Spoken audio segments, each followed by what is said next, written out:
Okay, everyone, let's continue our wonderful reading of this story by the Hopi tribe, which was the visit to the skeleton house. And just to reiterate where we were, a young man who is the son of a village chief is led into the underworld by the medicine of Badger Old Man. He comes across a woman who warns him to go a different way, which was a skeleton woman. He sees children, he tries to climb a ladder and meet his ancestors.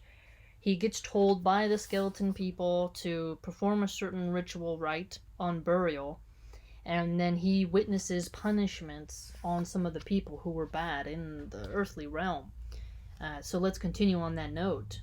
At another place in the skeleton house, he saw the chiefs who had been good here in the world and had made a good road for other people. Look at that. Very good point here. So, the chiefs who were good and did good for their people are rewarded. We saw punishments for those who were bad. So, quite clearly, Native American, the Hopi tribe, were not very soft on criminals. They didn't worship criminals. They didn't value criminals. They didn't fetishize horrifically violent, brutal killers and then feel sympathy for them. No. You were going to get punished by a chief in the world, on the earthly dimension, and in the skeleton dimension, you were going to get sent down a road so you could be destroyed, so you couldn't reunite with the good people in the afterlife. Remember, the story has really highlighted that. They don't want to have any type of romanticization or over strange pity for people who spread malice on earth, right? They had taken their tiponis, their protective medicine, and set them up there, and when the people here in the villages have their ceremonies and smoke during the ceremonies, this smoke goes down into the other world to the tiponis or mothers, and from there rises up in the form of clouds. So smoking tobacco and other herbs, very unique in the American culture, a sort of, ceremonial ritual item, a protective medicine, they considered it, in this world and next. So I think that's pretty cool. They did not view smoking as a drug addiction, right? But then again, they weren't smoking meth and doing crazy things. The chief is sitting down, being calm, and people are talking, right? They're drumming. They're being with each other. It's not debauchery, humping nudity like Hollywood and other strange fetish porn addicted people try to show, right? These people were not acting, they weren't swapping their women with everyone and doing strange things. No, it was not that at all.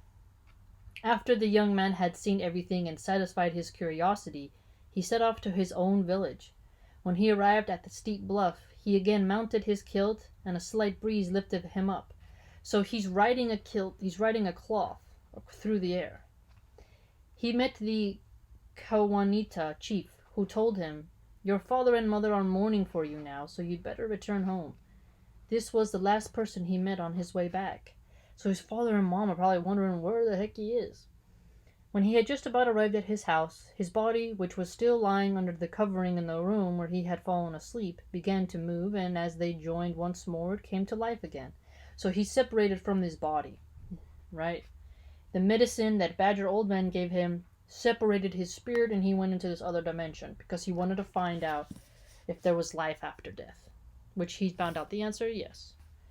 They removed the covering, and Badger Old Man wiped his body, washed the paint off his face, and discharmed him. That's a cool word. Discharmed him. Then he sat up. They fed him and asked what he had found out. He recounted all his experience in detail, the woman with the house of brush, the Kaumanita chief, and his flight on a kilt. And all about the skeleton house, I'm hungry. The skeletons with heavy burdens of cactus and stones, and even the skeleton's food. I have seen it all myself now, and I shall remember it. We are living in the light here. Look at that. Living in the light. All this talk of food's making me hungry. I haven't had breakfast yet. My stomach's growling.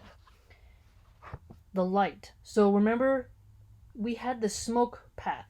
The path was blurry. Here they're mentioning light. We have both dynamics coming on in this story. We are living in the light here. So, the darkness of the underworld, is different than the light on Earth. Very similar theme we've learned throughout several of the stories, right?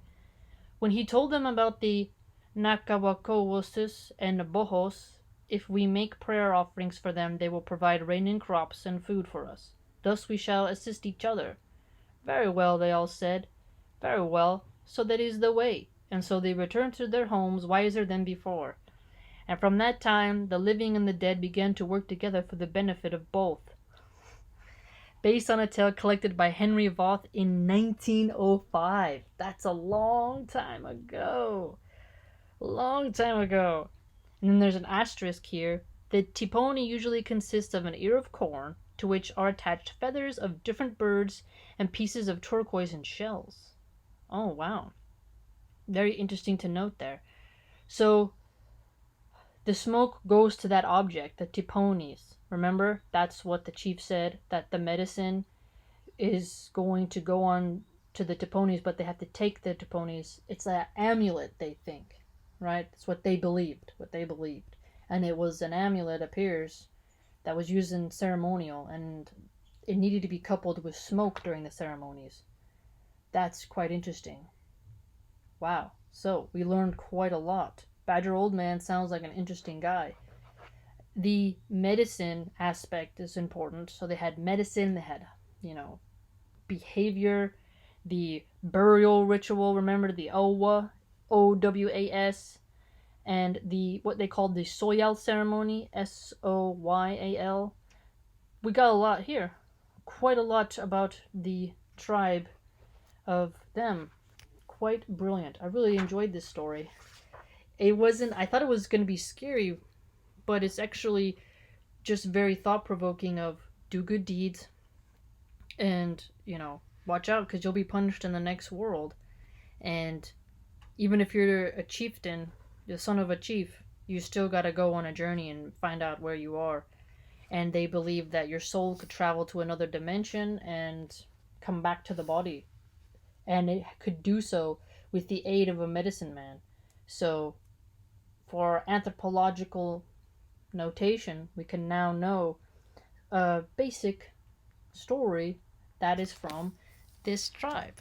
So, just to reiterate, from the Hopi tribe, a journey to the skeleton house. And he met Skeleton Woman. It was a cool story. I like it. I hope you liked it too.